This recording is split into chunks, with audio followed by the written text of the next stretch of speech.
Okay, so today we're talking about something different. This isn't just the documentary you sit back and watch. No, this is an experience that actually watches you back. We're going to dive into this film that uses AI, that uses your choices, to really get into the weeds of neurotech. And it's going to make you question everything. You know, privacy, who you are, what it even means to be human.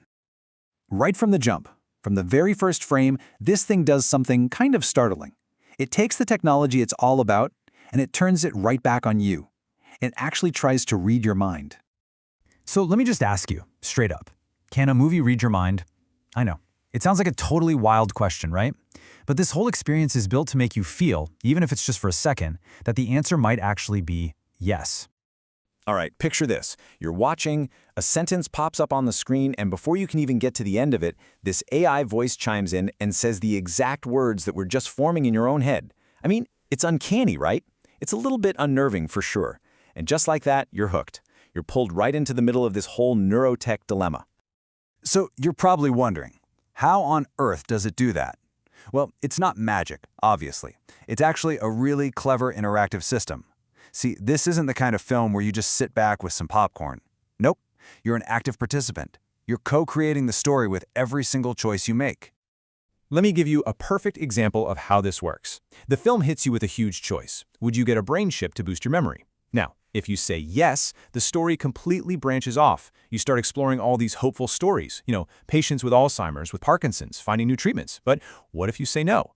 Well, then the film just pivots, and suddenly you're thrown into this much darker world of corporate surveillance and thought manipulation. Your one choice completely changes the reality you see. And it doesn't stop there. The choices just keep coming at you one after another.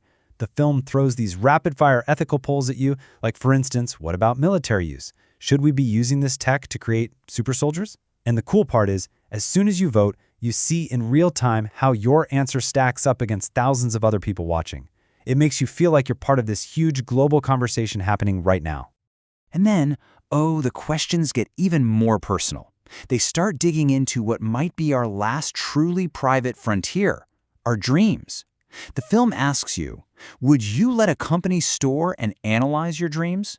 And again, boom, you see the global results pop up instantly. It basically turns the whole experience into one massive, live social experiment. It even pushes things into legal territory. Think about this. If someone hacks your thoughts, should that be punished in the same way as hacking your computer? And this isn't just some sci-fi what if. This is a real question our legal systems are going to have to deal with, and probably pretty soon. But here's the key takeaway from all these polls. There's no sitting on the sidelines. The film forces you, the viewer, to actually take a stand. And it's not just about the big choices either.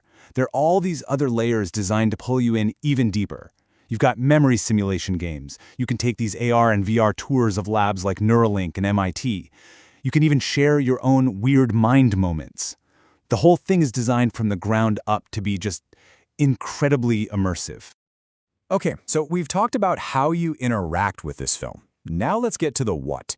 What's the point of all this? Well, it all serves to explore this one central, really high-stakes conflict at the very heart of neurotechnology, this battle between its incredible promise and its absolutely terrifying peril. But before we dive deeper, let's just make sure we're on the same page with a quick definition. What is neurotechnology?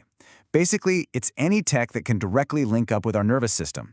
So it can read signals from your brain, or it can write new signals to it. You got to think of it like a two-way street between your mind and a computer. And the promise here, it is absolutely staggering. We're talking about things that sound like miracles. Restoring sight to someone who is blind. Allowing a person who's paralyzed to control a prosthetic limb just by thinking about it. Giving a voice back to people who've lost the ability to speak. This technology could potentially heal some of the most devastating conditions humanity has ever faced. But, and this is a huge but, there's the flip side, the dark side. Because if you can read and write to the brain, you're opening up a Pandora's box of some truly frightening possibilities. You've got experts warning about brain jacking. That's literally the theft of thoughts or even implanting fake memories into someone's head. Just imagine your emotions being manipulated without you even knowing it. Or living in a future where the very idea of mental privacy just doesn't exist anymore. So to take these massive kind of abstract ideas and make them feel real, make them feel personal, the documentary grounds everything in the stories of three people. Three people who are living right on the front lines of this revolution, and each one of them is facing their own really unique personal dilemma. So, let's meet them. First, you've got the dreamer. She's a scientist at MIT's Dream Lab, and her work forces you to ask a pretty profound question. Who owns your unconscious mind? Then, there's the hacker, this DIY biohacker out in Berlin, who's pushing the limits of what's possible with self-enhancement, arguing it's a basic human right. And maybe the most powerful story of all is the patient. He's a man with ALS, and a brain-computer interface gives him his life back. But then he starts to wonder, are the thoughts I'm having still really my own? And here's the thing. These aren't just three separate stories. The film is brilliant at weaving them all together into one single escalating crisis. Suddenly, the dreamer's research gets stolen and turned into a weapon. The hacker's client comes forward claiming they were mind-controlled, and the patient's case just blows up into a media firestorm. And just like that, all those ethical questions stop being theoretical. They become deeply, deeply personal. So all of this, it's all building to the film's climax. It's one final interactive moment where every single theme we've been talking about, the tech, the choices, your identity, it all collides. And you, the viewer, are asked to deliver the final verdict. Yeah, I'm not kidding. The film literally puts you on trial. Well, okay, maybe not you on trial, but it makes you the jury in this fictional but chillingly plausible case called the ethical brain hack trial.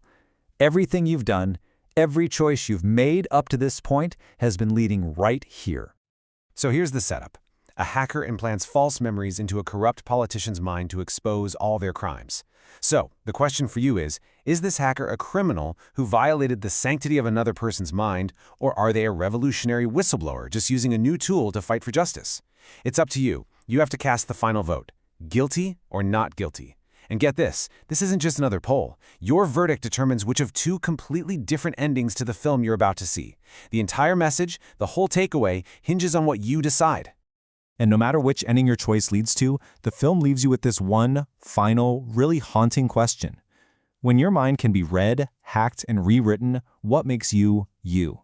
And that question, man, it really stays with you. It forces you to look at a future that isn't science fiction anymore.